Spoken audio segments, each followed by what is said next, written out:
Shalom, chers amis.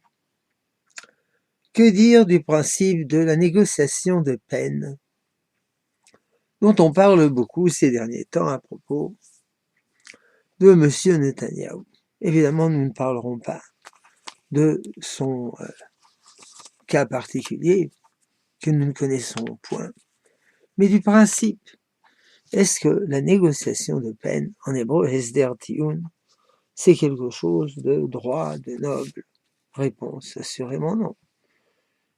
Un aveu partiel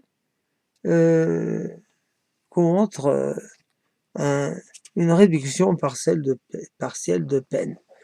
Dans les deux cas, il y a injustice. Quelqu'un avoue parfois des fautes qu'il n'a pas faites, afin d'éviter des procès longs et fastidieux et coûteux, et d'un autre côté, on lui réduit sa peine de façon injuste.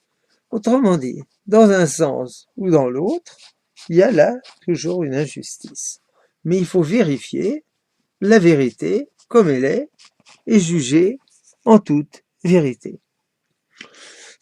Même si, parfois, c'est complexe. Dans la Torah, nous ne trouvons point une telle mesure. Et espérons que se réalisera la prière du Shmoneh Esrei.